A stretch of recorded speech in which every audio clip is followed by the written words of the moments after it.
Hi guys, and welcome to another episode of Kabir Considers. In this video, I'm going to react to 6 reasons to love living in the USA.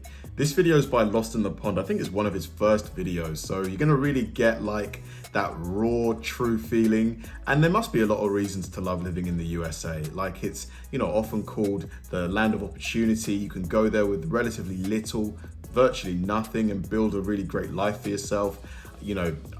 The choices, the freedoms. There's a lot of reasons to love living in the US, and even me, I've been on holiday there a few times. It's definitely a cool place to be for sure. But it's going to be fun to see someone who's lived in the UK for a long time. I think he lived in the UK till he was like 20 something, then move over to the US, and then you get to sort of compare and contrast the two countries. So yeah, this is going to be really interesting. Let's do it. The Funny Life of a British Man in America with Lawrence Brown. No, I will. I am not going to ever wear a flat cap. I will never wear a flat cap. If you buy me one, I'll be, hey, oh, hello. Welcome to another episode of Lost in the Pond. I'm Lawrence Brown, the editor of Lost in the Pond. And you know what? Over the last few weeks, I've noticed a pattern in some of the comments you find people have been leaving, and they're good comments. They're comments along the lines of, I really appreciate what you do, Lawrence, because you focus on sort of positive things. You look at America in a positive light, whereas that's actually quite a controversial stance these days. I want to try to put out a positive message. That is part of what I do, and I'm glad you appreciate it. And because of that, I'm going to reward you with 6 things that I love about living in America. So, starting at number 1, weather. Interesting. I would have thought that the weather wouldn't be mentioned because it can get really hot. I've heard it can get crazy hot, like over 105 degrees. Now, you're going to think me a hypocrite here, I think, a little bit, because I've spent a good portion of the last few weeks, months, whatever you want to call it, bemoaning the Chicago weather, despite my previously stated positivity. But the truth is, most of the time, at least up here in the Midwest, I can't speak to the deep south where I understand when you get to the summer, it's hot and humid and you just want to take off all your clothes and jump in the Mississippi.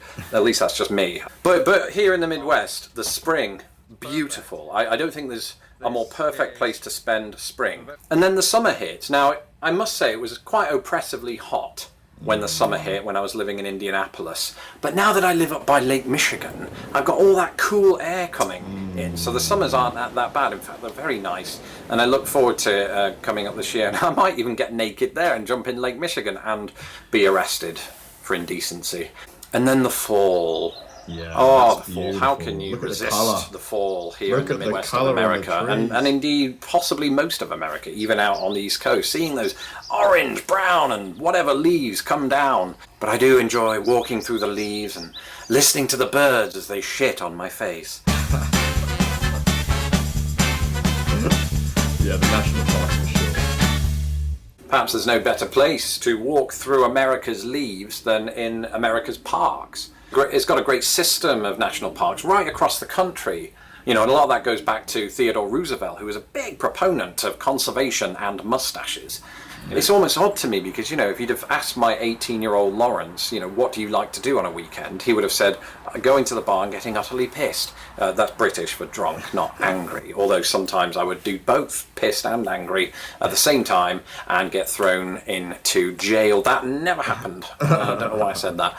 But nowadays, I'm an adult, or I'm 35, trying to be an adult, and the older you get, the sort of the more you enjoy the simple things in life, and parks are absolutely that. I'd much sooner these days go for a stroll through Chicago's Lincoln Park than getting wankered off my head on. Oh, so he means actual just parks, not national parks. Gotcha. Vodka and Red Bull.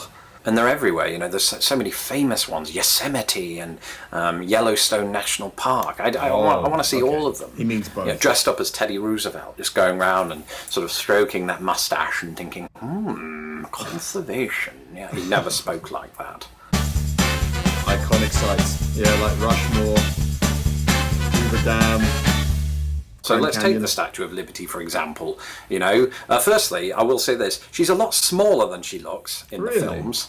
A lot shorter. She's like Kylie Minogue, who on stage looks like she's 5'7" when she's actually 4'10". So when you're standing inside the Statue of Liberty and you're reading about the history of the immigration, and also about the Statue of Liberty itself, I mean, it was a gift from the French. But more than that, I grew up on American films. I grew up reading about America and seeing pictures and being dazzled by them. And, I think when I first saw the Statue of Liberty, it was just this aha moment that, oh, wow, it actually exists. It's not just a fabrication made up for fiction. It's real, Yeah, in my mind, the Statue of Liberty is the size of like a skyscraper. Like, that's how it's always like portrayed in movies. Like, how big is the Statue of Liberty really? Even if she is smaller in real life, she is at least there, guarding America. Not literally. It would be great, wouldn't it, if we came under attack and she actually went to bat for us. Yeah. Can you imagine her coming to life? You can, if you've seen Ghostbusters 2. And I want to see the Golden Gate Bridge. Book that I stole as a kid. I've covered this many a time. But as a kid, I would flip to this page and I'd be like, I want to go there. I want to be there where Roger Moore was fighting Christopher Walken, Max Zorin in View to a Kill, ever since that day. And one day I'll get the opportunity to, if I can buy a blimp. The people. Yeah. I think that Americans are... I'm tugging on my collar. Why am I doing that? Don't know. I think Americans are often stereotyped as sort of loud, overeaters, as all these other stereotypes you want to throw out there. And to some extent, there may be some truth for some people, for some groups of people. I don't care about that. I care about the daily interactions I have with people. And I've got to tell you, on the whole, you know what? I often find Americans to be, this is going to sound really controversial, almost more polite than British people. Now, sometimes that comes across as interesting, a little superficial. It's the sort of when you're being served in a restaurant, for example, but that sort of extends to everyday life, and it's small exchanges like that, and it's generalizing. So it's very hard for me to really state this unequivocally. But I like Americans, Of course there are some Americans that you can't even fathom. How do you exist in life? How do you get through life? But that's... Yeah, I have to say, the Americans, for the most part, from my experience, have been great. Super generous. The amount of stuff that gets sent to me, the positive comments, it's just great. Yeah, when I've been there on holiday, super friendly to me and my family. I definitely co-sign on this. That's the same in Britain. That's the same in Sweden. That's the same in Denmark. I could name all 200 countries, and say the same thing. There's a good heart to people here. The history. Interesting. Let's see where it goes. And that brings me on to another stereotype that you often hear is the history, is that America doesn't have history. It's only been around for 400 years, 300 years. But it hasn't. Firstly, we've got to remember this, that before that there was thousands of years of Native American history, which we don't want to overlook. You can walk all around this country, and very much in specific parts of it, and see remnants very much of that history. And indeed, of course, to this day, Native American tribes and tribal areas still exist across the country. And a lot of the place names are descended from Native American languages, like Sioux and stuff like that. Like reenactments of a lot of the battles that happened, or just the everyday life of people in America at that time. And even here in Chicago, if you want to talk about more immediate history, post-Chicago fire, and the days of Al Capone are still very much in the air. You're seeing the infancy of the country, but it's an infancy that took part in the 20th century, and the 20th century was a period of such immense growth, for most industrialized countries. And so even though it's in its infancy, it's gone through phenomenal changes. Yeah, a lot has happened in America in quite a short period of time. The last sort of 250, 300 years, a ton of things. This civil war, revolution, just tons of things. And you can see those. It's like looking at a cliff face and seeing how over time, over millions of years, you know, there's been different types of stone, different types of rock that tell you the age of the earth. Well, you kind of get a sense of that here in Chicago, you know, just Chicago, but you go out to Philadelphia or parts of Pennsylvania and the East Coast, and you see some of those historic buildings where legislation was signed in the early days, you know, the Declaration of Independence and all that, and yet they have a Starbucks around the corner. Not that I'm yet equating Starbucks with history. One day it will be. I look forward to the day, I won't be alive, when 200 years from now, historians look back and they find like an old Starbucks sign underneath some dirt. The landscape, that's a good one. It's the landscape of this country it's unbelievable. So, you know, you're in the east part of the country, and even just in that section alone, from north to south, is just Michigan. You know, you see a lot of these sort of trees, especially around like West Virginia, New York State, Pennsylvania, Virginia, that kind of area.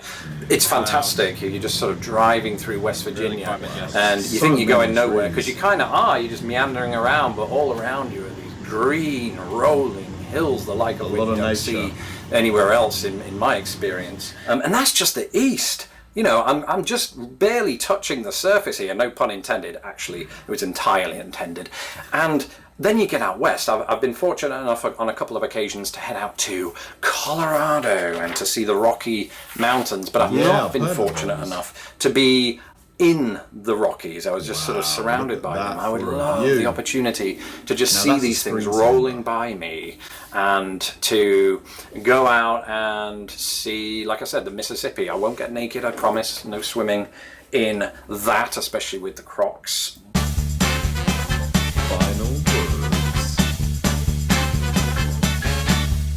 And so that's it, America. You know, keep smiling, keep going, keep seeing the beauty for what it is. I've talked, positive, you know, guys. endlessly about what a beautiful country I think this is, and it's still got so much potential, because let's remember, it is still in its infancy. It's still a young country, and it'll mature like a fine wine. It'll mature like Great Britain, and then become senile. Well, that's another story entirely. And so, in the vernacular... Another fun video from Lawrence. There are tons of reasons to love the USA, and everything he said was valid for sure. You know, people do forget that, like he said, that America is in its infancy. It's had a rapid rise, you know, going from, you know, World War II and becoming the superpower that it is today.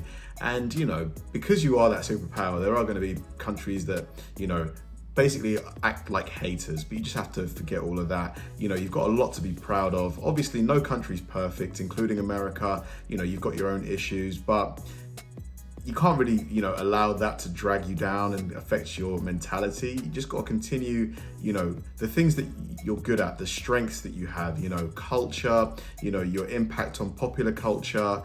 Just, you know, focus on that, double down on all of that stuff. And, you know, the nature that you guys have, the landscapes, the variety. Yeah, America's definitely a cool place. Thanks for watching, guys, and I'll see you in the next one.